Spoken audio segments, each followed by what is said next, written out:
On this episode of ResiWeek, we talk selling from Facebook and the shifting market.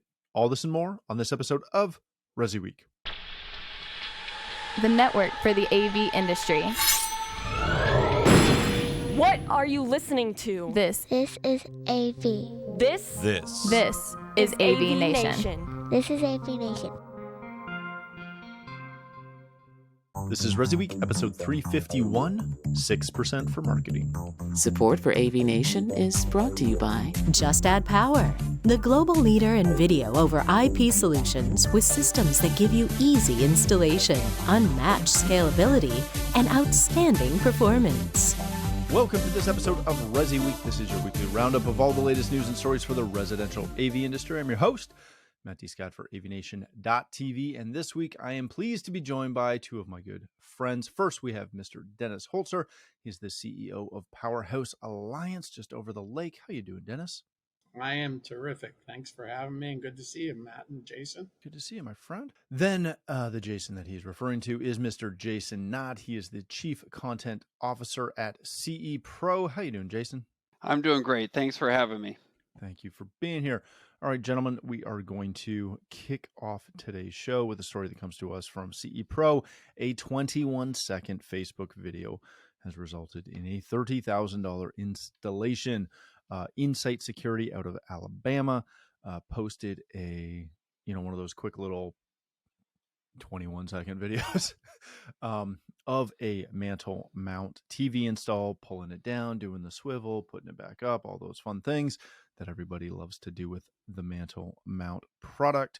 And subsequently, fairly quickly, they had somebody reach out after seeing that and went, "Oh, that's really cool. Can we look at that for this house I'm building?" And it turned into, the domino effect of Taylor's business acumen to where he was able to convert that lead into a lovely $30,000 project, and said that he's getting additional leads again out of that super simple, not produced 21-second video, which I love seeing stories like this, because if you search anything on social for like technology and stuff, it's not typically a basic video. It's usually some guy who's like, "Hey, this is Bob, and let me show you how to mount my TV," which I don't think those help us gain sales at all in any way, shape, or form.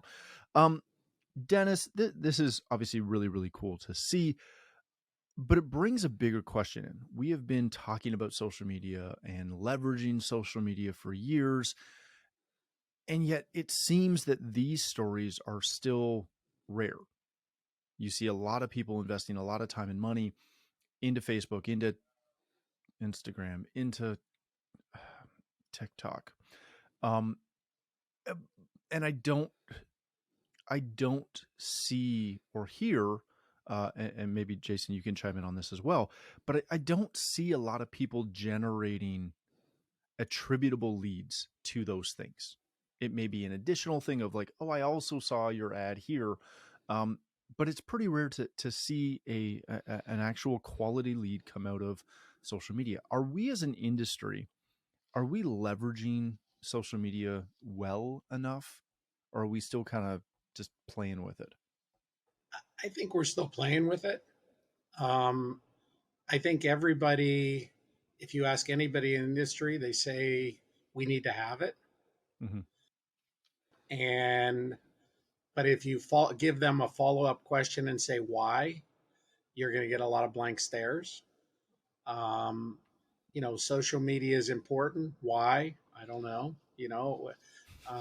And that's what happens is that.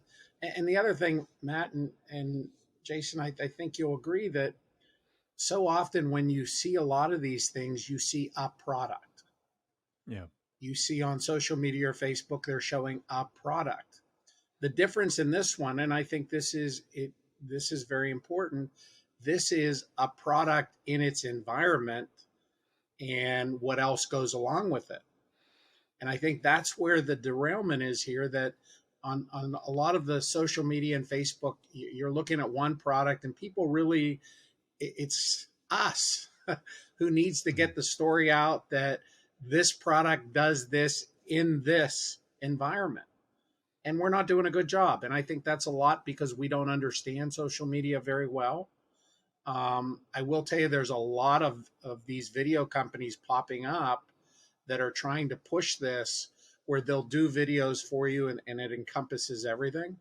And I think that's important. And, you know, the internet, it's a great thing, but it's dangerous. And when, you know, when it's not presented correctly, or again, in the environment, how many, and Matt, you would know this as well as anybody, how many people might call you and say, hey, I saw this, I'd like to have this in my house. Yeah. And they think it's, you know, that product, and it is that product. But again, often, you know, if you're talking about some of these products, you know, with a motorized mount, you probably should have some good networking in your house and different things that go along with it to make it a lot better. So I think that's the anomaly here, that this guy showed it in its environment. And I think that's where we're missing the boat, that as much as we know about social media is how much we still don't know about social media. Yeah, some of the things that come to mind for me on this is, one is, I think we're past the point where I hear from integrators who say, oh, my clients aren't on social media. I used to hear that a lot 10 years ago. And it's like, okay, well, I guess none of your clients are brain surgeons because those guys are on social media too. But the thing that's missing, to your point, Matt, is the nurturing of that lead, or the nurturing of that person. So this reminded me of, I guess it was about 10 years ago. I can remember talking to the Mantle Mount guys who were super excited because one of the Jonas Brothers had posted a video of his motorized Mantle Mount TV, and they got tens of thousands of leads. Yeah. Now, they were all 16-year-old teeny bopper girls who had seen the Jonas Brother video. But it ended up being bad for them because they go, we had no mechanism in place whatsoever to handle all of this incoming traffic noise, in essence, is what it was that was coming in. And so even in this case, I mean, I think this integrator's, I think this is an awesome story. I think he's lucky because he probably doesn't have a nurtured campaign set up where they're going to see the video, give the contact information, have a follow-up with some questions to basically qualify that lead before he wastes his time picking up the phone and calling whoever it was that responded to that video. It's not as simple as it sounds. You know, I talked to integrators who were at CD Expo, like, oh my God, we were taking videos of the folding TV, you know, and we're number one in Instagram now, and those sorts of things. That's awesome, but then it's the next step. Yeah. You know, what is that next step of converting that person into a verified lead? Well, and if I can put on my social media hat for a minute, the fact that this was a Mantle Mount, I think, likely really, really helped. If he had just shown a really cool installation in a room, it's still just a TV on the wall. As much as we as the industry know there's so much stuff that went into making that happen, not everyone has seen a Mantle Mount. So when you do sell one and you pull it down and you do the whole thing, people just have this like, oh my gosh, that's amazing. So I'm sure that helped a little bit. I think the one thing that I see with the marketing aspect in general is, to your point, Jason, there's been a thing in marketing for as long as I've ever learned about it, heard about it, followed it, tried to utilize it, that you have to have a incredibly high touch point before you get any reaction from your potential client, right? So if you were doing mailers, you had to send out something like 12 mailers before someone would see it and remember it, right? Like that was a very common thing in print advertising. Social's the same way. You can swipe through stuff forever, and it takes seeing that same name and those same projects multiple times before somebody sees it and goes, oh, that's really, really cool. as much as some people in the channel have gotten pretty good at putting stuff out there, are we still not grasping this the same way that the designers do? Because when I check when I look at my Instagram feed, it is a couple of things. One being home design, just because I'm fascinated by really nice architecture. And some of those designers do a phenomenal job. And a lot of them do an absolutely terrible job. And when I see the AV community, the majority fall into that doing a terrible job. Do we need to be outsourcing this? Has social media progressed past what the average mom and pop shop can do? Yeah, and I'll make it a little bit broader than when you're just defining social media here. I'll call it marketing. Yeah. And CE Pro is a sister publication, security sales and integration, that focuses on the professional security market. The average security company spends 6% of their expenses on marketing. Now, it's a dog eat dog business. Yep. It's a different type of business, and I understand that, and they're doing that to generate leads.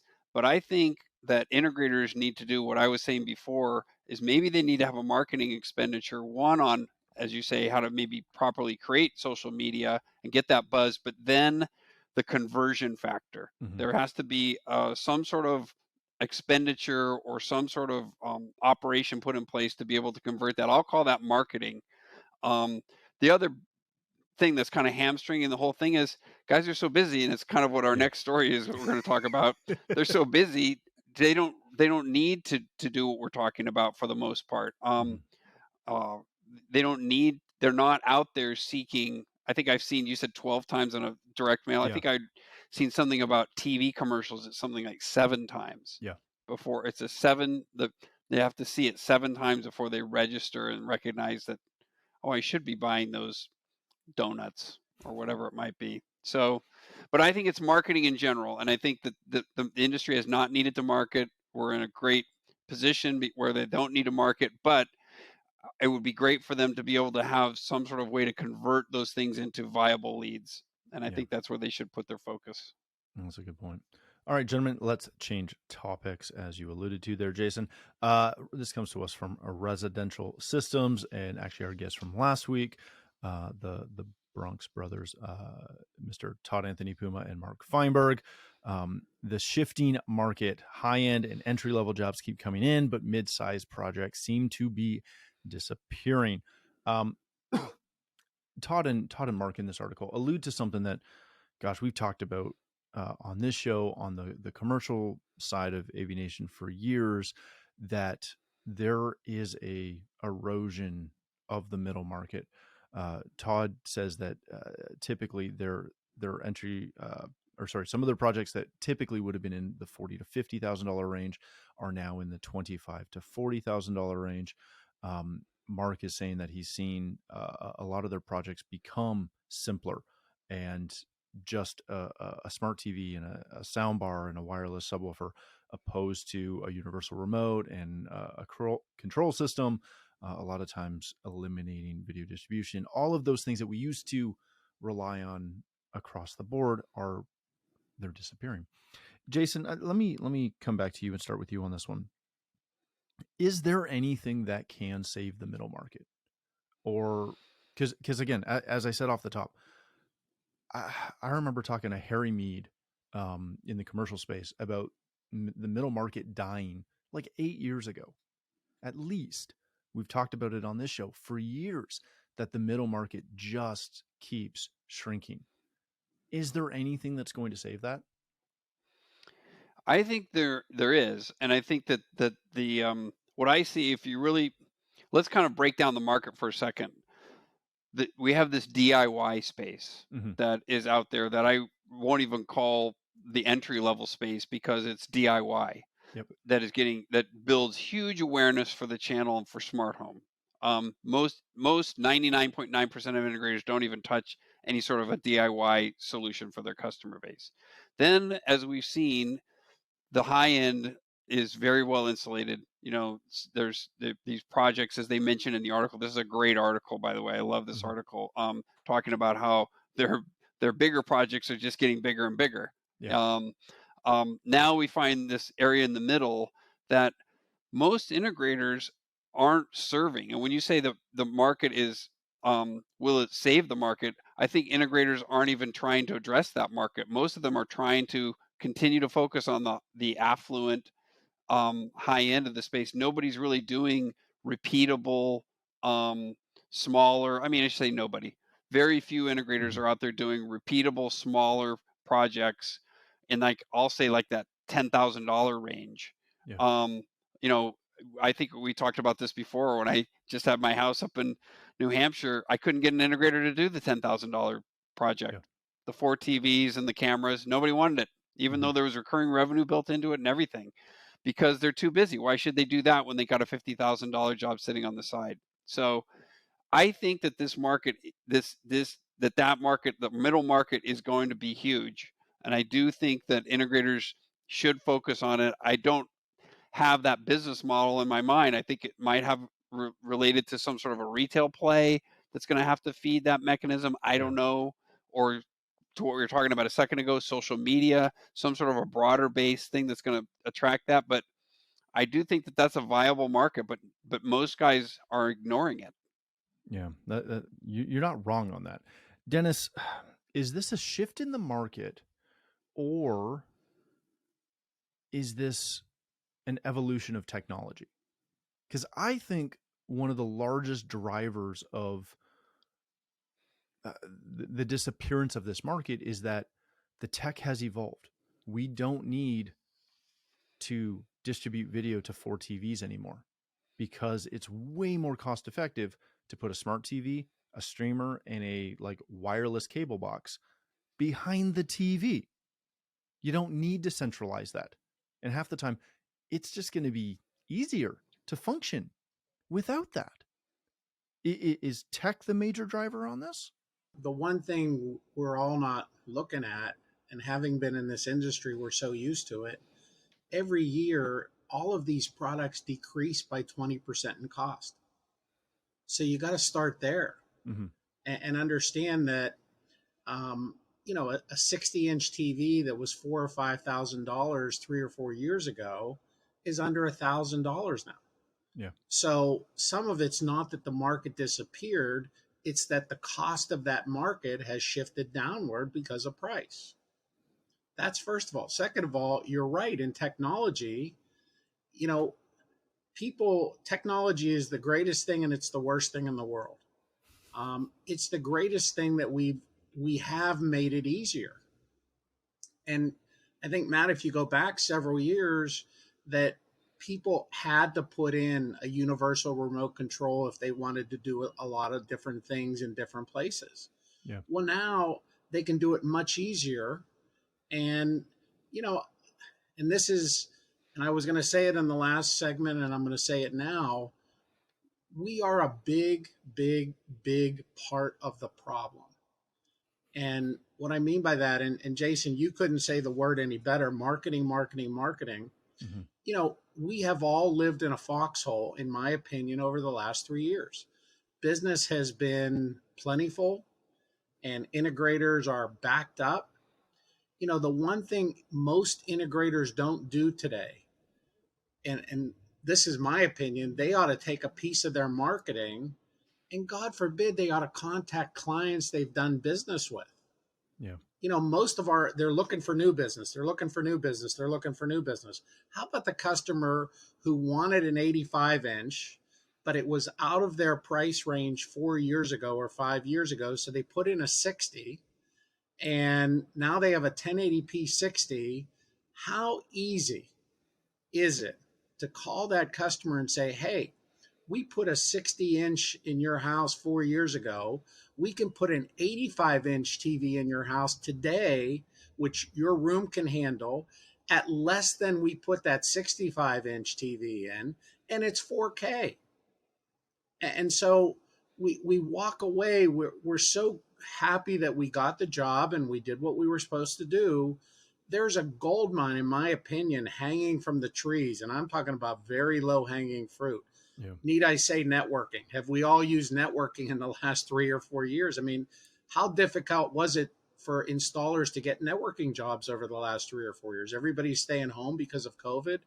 And if you would contact, and I'm in the process of having a flyer drawn up that we can give to our dealers that they can send out to their past customers saying, hey, now we do surveillance cameras.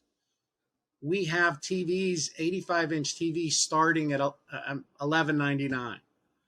And I think we're just missing the opportunity. And as I said, because of the way prices are decreasing and decreasing, I mean, none of us are too young to remember that a $25 HDMI cable that today is $2. So I think that's really the bigger part of where we're thinking these $50,000 jobs have gone away. They're getting bigger or smaller. The industry has made them smaller just before we do anything. And technology has made them even smaller because now we can do so many more things with less products. And the last thing I'm going to say is, how many times 5 years ago when people said, oh, we need a whole house remote, and then they realized that they were always using that remote in their family room. Mm-hmm. Okay, well, now we don't need a whole house remote control system, a Control 4 or RTI. We need a remote for the family room, and one that can control everything in there, which is significantly cheaper than, we were always selling blinds and lighting years ago and never putting it in. Now we are.